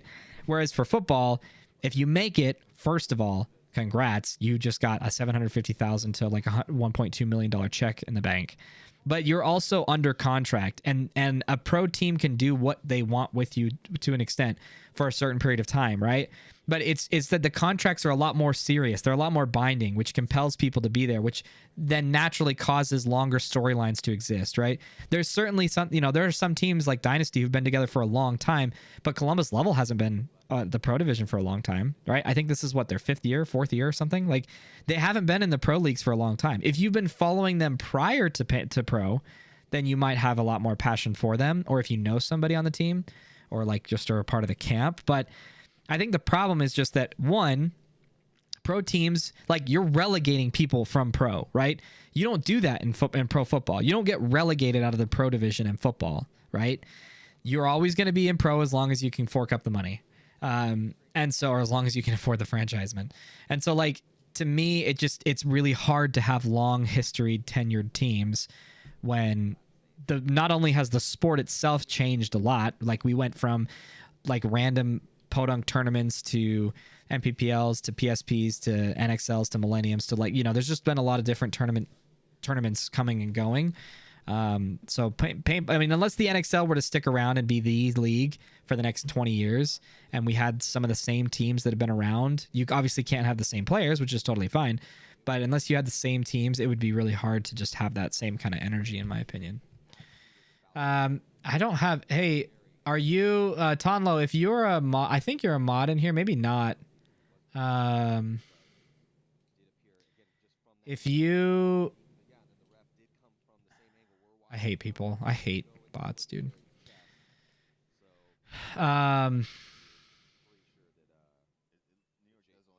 Hey, Zarian Omari. I don't remember when you became a member, but thanks, buddy. Maybe it just didn't happen during a live stream. 4 days ago, Matt the Gym Rat renewed their membership for 5 months. Holy. And Josh for 2 months. Thanks, guys. Thoughts on color, the combination pink and red for full gear? Nah, that ain't it. You know what I will say though, there's a color in between red, like true red, and pink that's kind of a popular color right now. I think it's called let's see, California Sunshine Gradient.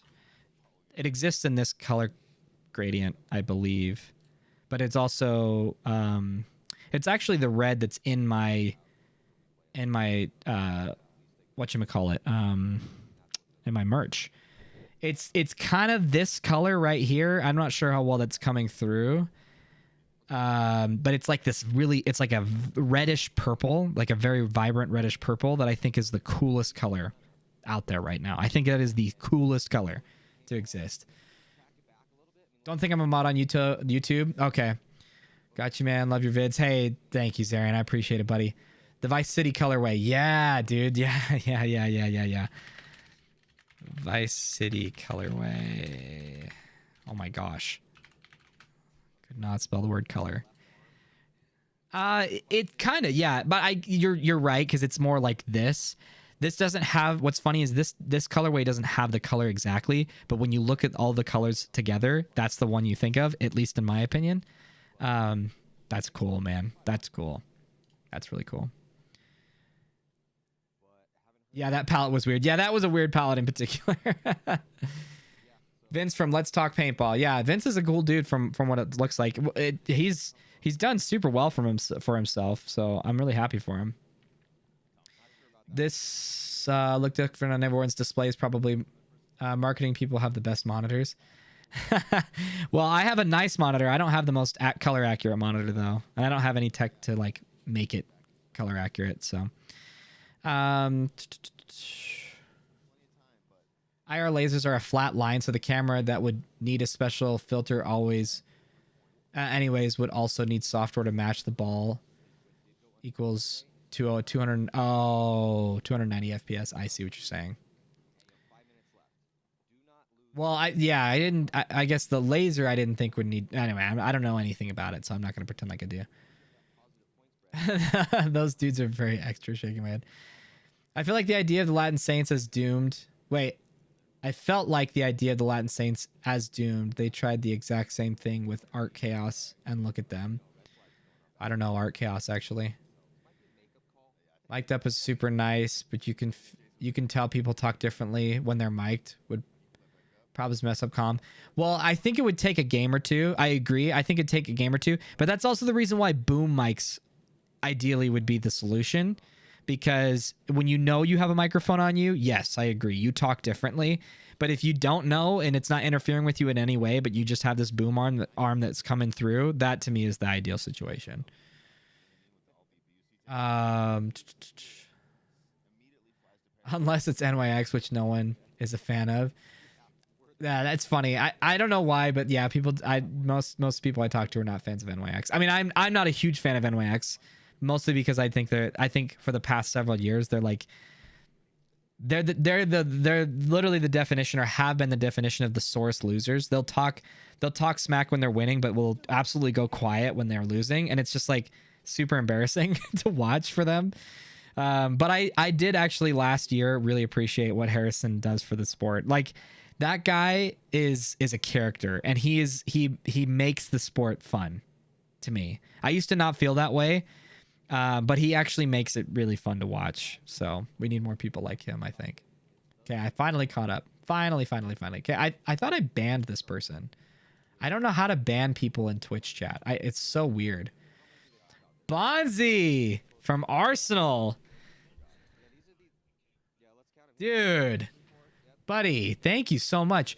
Are you what camp do you play with? Are you with Arsenal X? Are you with the semi-pro squad? Or I think they have other divisional teams.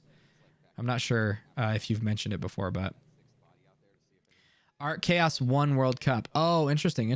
Okay. Imagine you go to Bunker the Snake and get clapped by a microphone. Well, if you remember when they first introduced those like boom cams, or whatever you'd call them, the cameras that panned across the field, like through the center, when it was a really particularly sunny day and there was a guy in the Snake or even in the Doritos and they're holding the tape super hard and they're afraid of getting ran down, when that camera flies past them and the shadow beams across them, that first year that they started adding those, I saw so many people turning and spinning on the camera so many times. It was so funny. Can't talk trash when you're losing.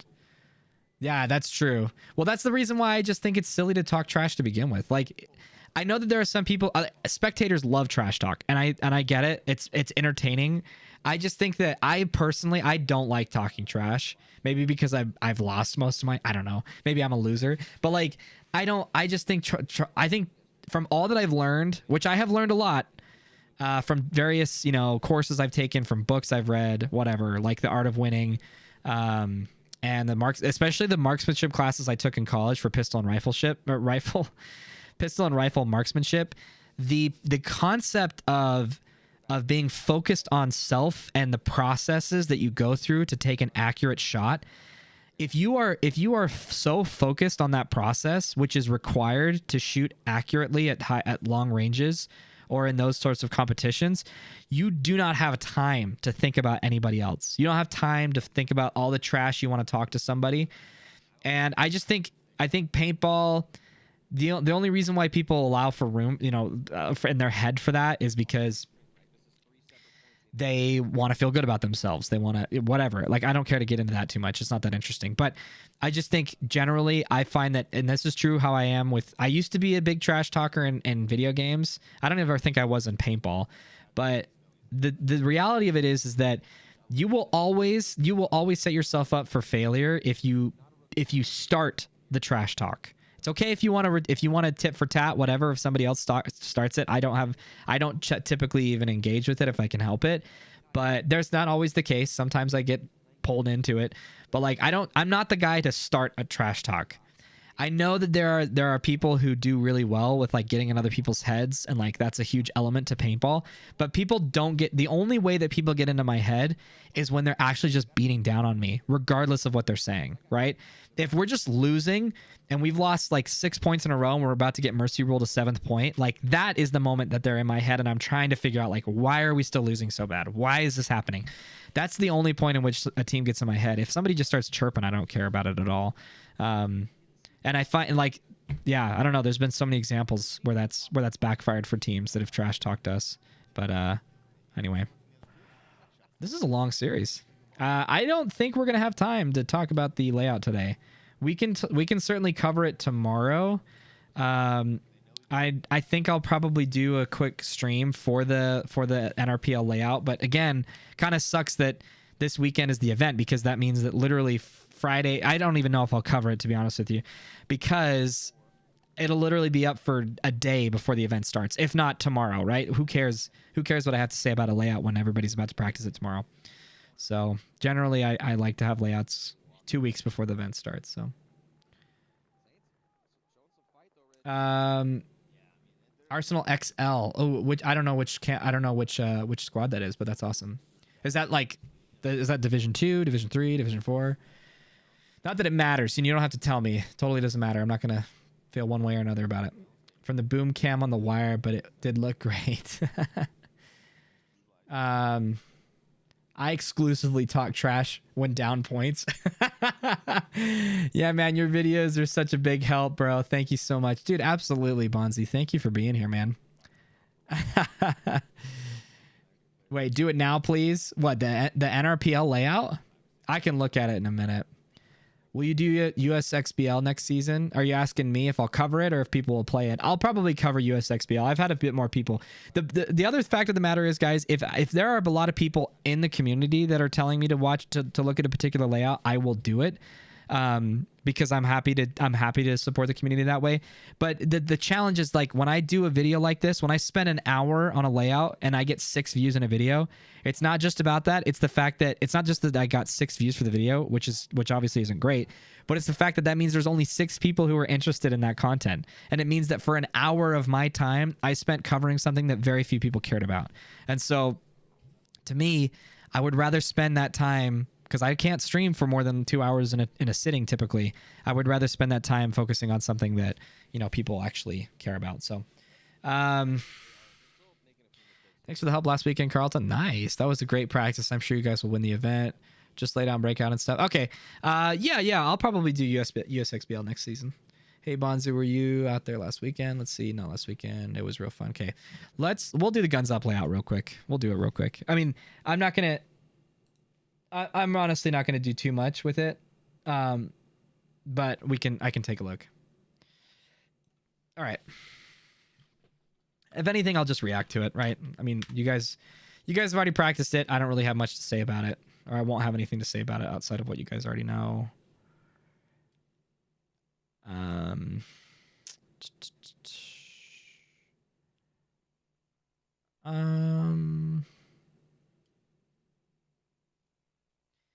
This is a tricky one in terms of zones. That's probably what I draw. Somebody asked me the other day, is there a reason it's called Iowa, Nevada, Texas, Oklahoma, and Arizona? The answer is no. This is what we were shared. This is what we were told by Greg Pauly when he was first creating these zones that he started introducing to the team, and we just kind of kept it from there. I think they may have. I know that Arizona and Iowa, I'm pretty sure they're still the same. These inside ones might change. I know that there's also a Utah call that's if you have more than just this one center zone, but there's a lot of people that are really quick to change these, and that's totally fine. Honestly, this is what was shared with us, and we stuck with it. I know there's a lot of people who argue that every snake side zone should be an S and every Dorito side zone should be a D, and that's totally fine. SD. And that's totally fine. It doesn't really matter to me. The only thing I would argue, the only thing I always say is just be aware that when you go to say something, you need to understand what it sounds like when you shout it, and if it can be confused with anything else, right? So that would be the only caution I would throw to that.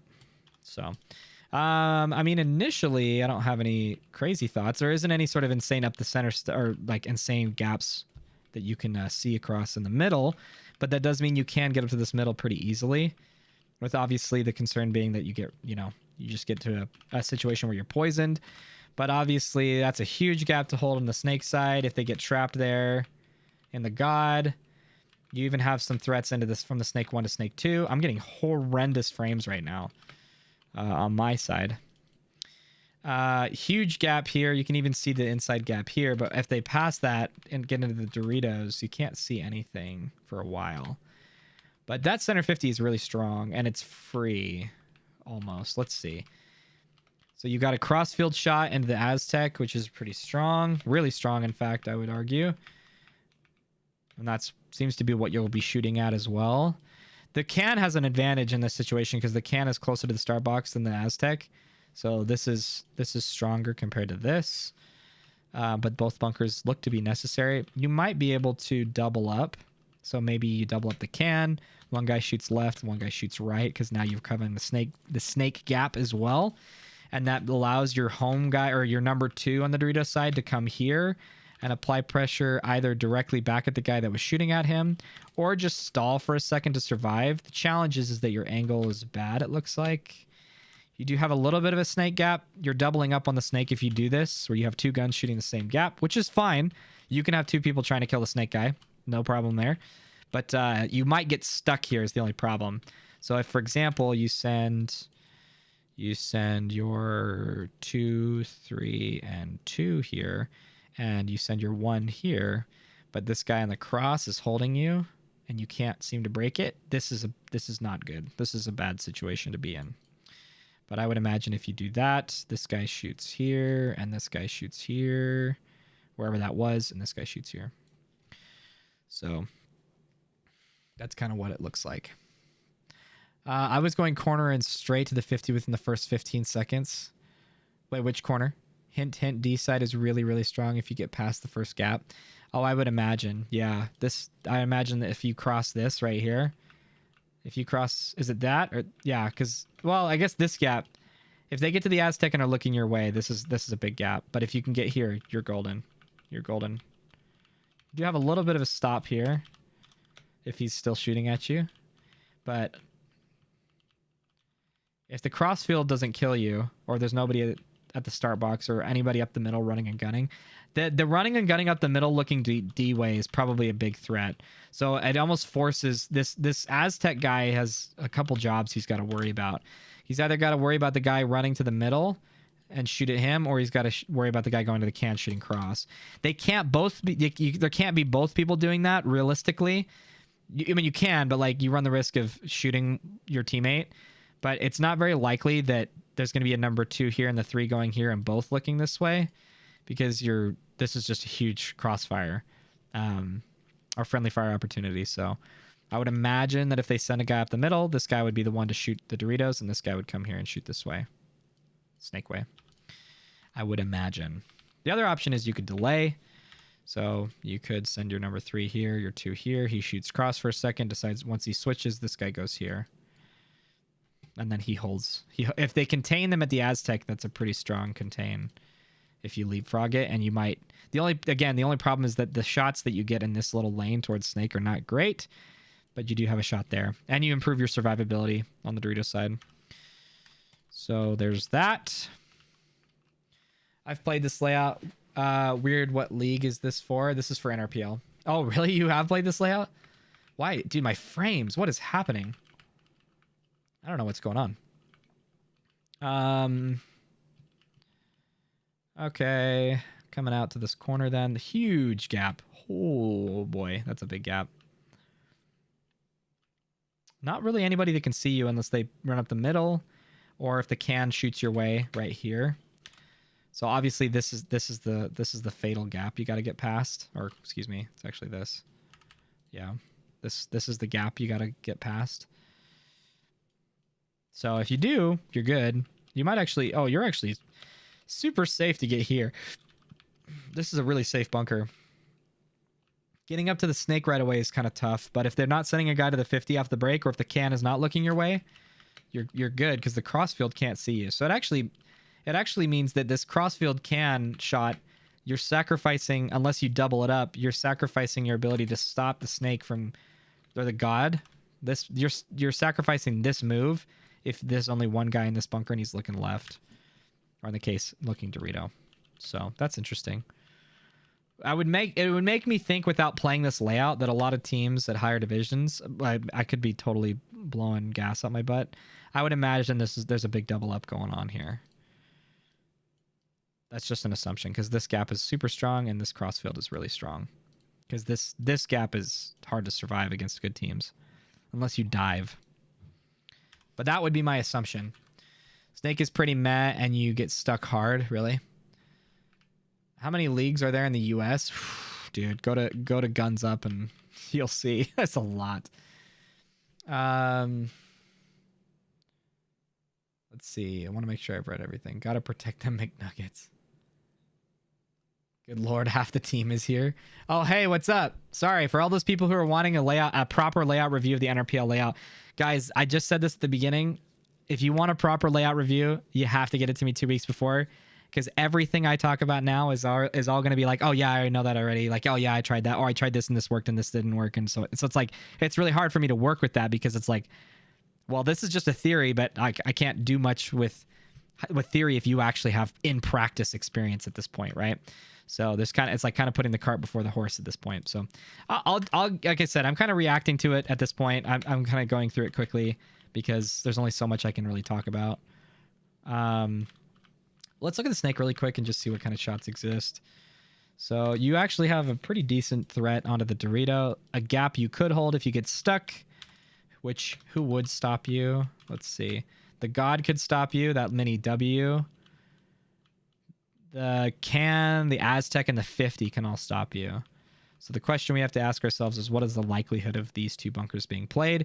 I would imagine it's pretty high. I would imagine that you get a 3-man push on the Dorito side a lot, where you send your 1 somewhere in these Doritos, you send your 2 somewhere behind him, and maybe your 3 is kind of falling up in the middle. I would imagine that this is an either-or situation. That's either the tower or the can. It's not both.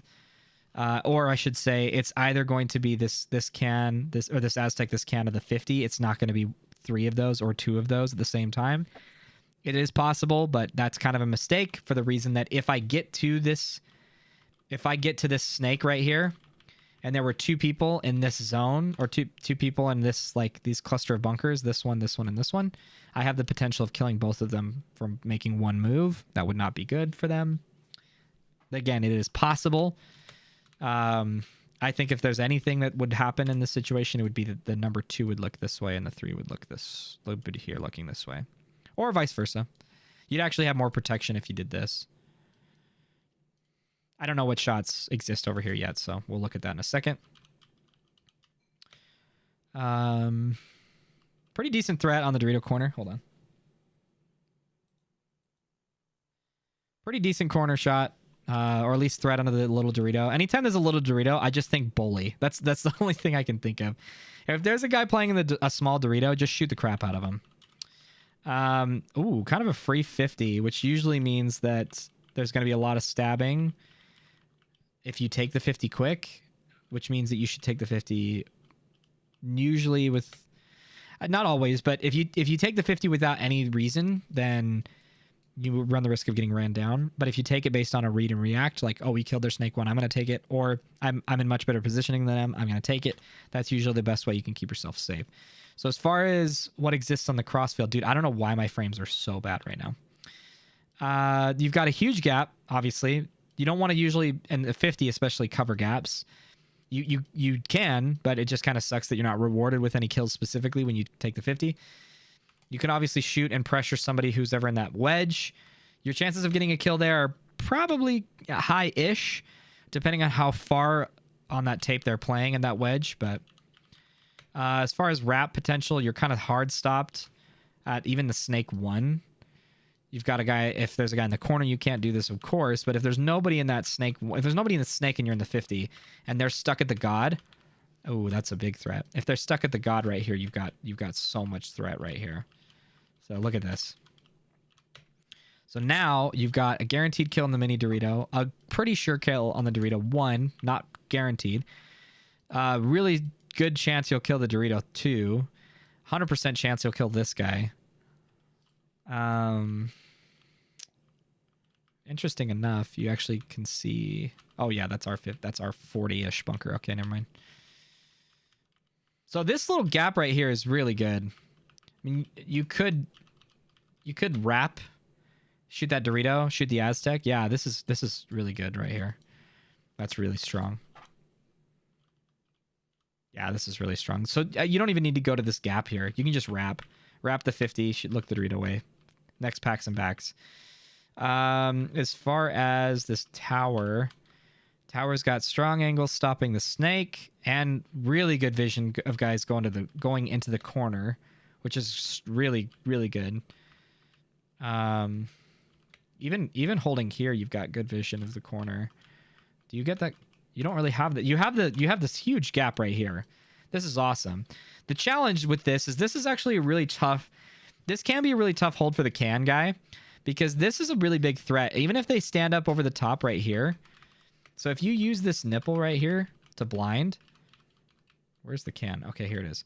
If you use this nipple right here, you can actually get some surprise shots over the top of this and kill anybody standing tall, shooting him in the hopper. Or you can snap from here, right? Instead of having to come up and look at the can from this position, you can actually stand up in a straight snap shooting position, lean out to the right and snap at him from this angle. So holding somebody in that god from this angle is actually kind of hard, especially because it's a can. So this is probably a really interesting battle that's taking place. Again, the 50's got a lot of great angles in the snake, from the god to the snake 1, from the snake 1 to the snake 2. Anybody trying to break out from the can, going anywhere on the snake side. Dorito side, again, they can only really see. I mean, there's a huge gap. But once they get into the Doritos, you can't really see much. So I would imagine the 50s are looking snake most of the time until they hear Dorito 3, depending on if somebody's calling this Delta or Dorito 3, or Dorito 1, excuse me. So if this is Dorito 3, and if you hear that call as a 50, I don't imagine you're changing. You're just probably looking snake way. Going up to this can in the middle then. Another option to look snake way, but it's not as good. You're really only threatening the gap move from snake 1 to snake 2, which it is there, but as soon as they make that, you got to get out of here. I would not want to be in this bunker. I wouldn't use this bunker to hold any gap on Dorito because you're just so exposed to the snake. You're so exposed to the snake. If they're stuck in the snake or if they're stuck in the god, you can use it for a minute, but like I just think this is a bad bunker. And the only move you really have is safe move, I should say, is up to 50. So why not just be in the 50 to begin with? If you wanted to, yeah, because again, if you wanted to hold the Dorito, you're safer doing it in the 50 than you are here. So my opinion is don't use that can except to leapfrog. Crossfield shot over the can or over the center to the can is not bad here. You're probably not going to get any kills doing that, but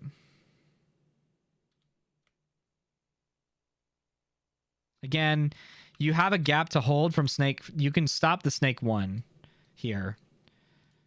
So we already looked at that. You can. It's just if they get to that snake 2, you are having to shift and play essentially behind your gun on the Dorito side. Okay, going out to the Aztec now. Interesting channel. This is a cool channel.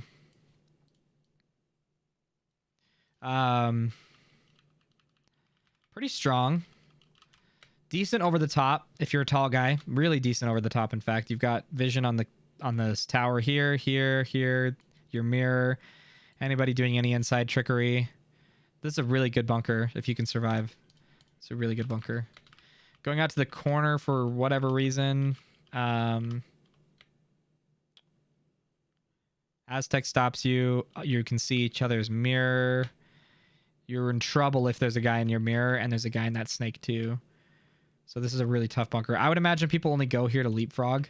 So I would imagine that instead of going to the Dorito straight from here, or I'll just draw it this way. So if we line up the way that we typically do at high level, typically, not always.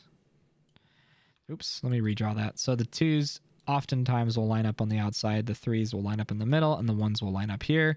Again, we've said this before, but the primary reason is because it is very difficult to scout what is happening in this situation, because the 1 can either go an inside route into the snake, in this case, or out to the corner, and the number 2 can just go like that. And so the same is true on the Dorito side, that if you take this route and you're dying here, you might find that going, even as the number 2 is behind you, you might find that going to the corner and then to this inside route is safer, because the difference between somebody shooting paint here and here is very different. So even though, again, it's the same zone or the same gap, this here is very different than that. So that's an option. I would imagine as soon as you get to this corner, you just take the inside route because you're completely blinded from literally anybody, and then you get up to the Dorito 1 pretty easily. Assuming you can fight your mirror and put them in, you just have to check off the Aztec before you can make this move, because again, the 50 can no longer see you. So they can see you here, which is a problem. So you can get to the Dorito, we'll call it Dorito 3 for free. If you make it to the corner. Well, that's not true. You have to fight here. You have to win the heads up and wrap, but it's a pretty simple problem. Heads up wrap, get here. You can go low and blind out everything going on the heads up, and as soon as that's the case, your only real threat is if there's anybody in the 50 or this can looking your way. Those are the only 2 people I'd say you'd have to worry about. I don't think the God's going to look crossfield at you. I don't think there's going to be anybody in this tower that's looking your way. I'd imagine anybody playing that tower is looking snake.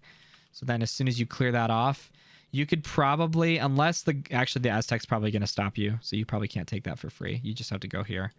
But you take this Dorito 4 now, and as soon as you get here, if you're holding what's in front of you visually, then all you have to do is wrap right here and check this guy off. As soon as he flinches, again, you have to know where the Dorito guy is, but if you get that dude to flinch from that inside shot, then you can take this 50 for free. And the reason is because if you lost track, so let's say this was your route, okay? We'll say this is 1. This is 2.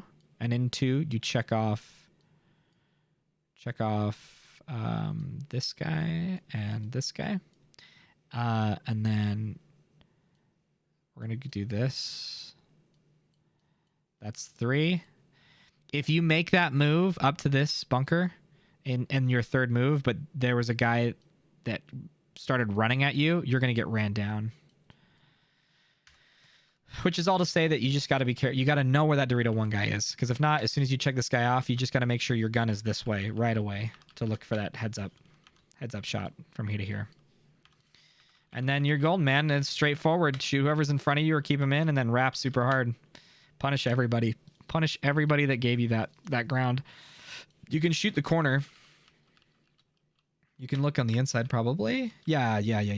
So right here. Kill the corner for sure. That tower's dead. You can start pressuring the 1 once you wrap. I wouldn't wrap any farther than that, but if you do get here, you've got really strong pressure on the tower, this guy, and again the corner. So yeah. Cool layout actually. It looks really fun. I think it'll be really fun to play. Let's see. Yep. If someone is in the 50, go get them. Absolutely. Go with purpose. I say it all the time. Yes. If you back up, you shoot the D50. Oh, I'm way past that part probably. Okay. That's it, guys. Thank you so much. Oh, I mean, we're well past this. Everybody's gone. Everybody who was here is gone already. Oh, from the 50 snake. Okay. But the stream time is changing. Okay. It kind of sucks that I just released a video that is, you know, getting more and more popular. But the stream time is going to change. I already mentioned it. I teased it already. But I'm going to have to just commit to saying Tuesdays and Thursdays, like during the day, is when I'll be streaming moving forward. I will still likely do a Thursday evening stream, but it will just be gaming. And I don't think I'll do it on this channel because I don't want to piss people off. But moving forward, starting next week, I'm going to stream Tuesday sometime during the day and Thursday sometime during the day. I don't know when yet because I have to kind of work out my schedule. So I can't give you like a time estimate exactly, but I will be streaming for a couple of hours both of those days. I might even be able to get like 3-hour streams in depending on what the situation is. But the Thursday evening streams are going to go away for paintball for now, mostly because it's so late for people on a Thursday night. Like if you're watching this in Florida, it is 12 o'clock. Dan. But anyway, so those times are moving, and I'll announce that on my Facebook community page. I'll announce it on Discord. I'll announce it on Instagram. I'll literally try to blast it everywhere. But if you guys are in the Discord server and you hear people asking when the stream times are, just know they're moving. They're moving to Tuesday during the day and Thursday during the day. So you don't sleep much. I can tell, man. I hear his baby crying, so time to go to bed. Actually, just watch Netflix. Nah, dude, after the stream, sometimes my wife and I will watch shows or I'll stay up and play video games. That's usually what happens. Thank you. Appreciate the great breakdown. Oh, the quick breakdown. Yeah, sorry for the delay. Sorry that wasn't super in depth. Hopefully there's some value. I don't think there was, but be sure to catch me on the next one when I have it before the tournament. So good luck with your retirement. Dude, I wish I was retiring. As in real life, real job stuff, but I know what you mean. All right, thanks guys so much for watching. I'll catch you guys in the Discord server. See ya.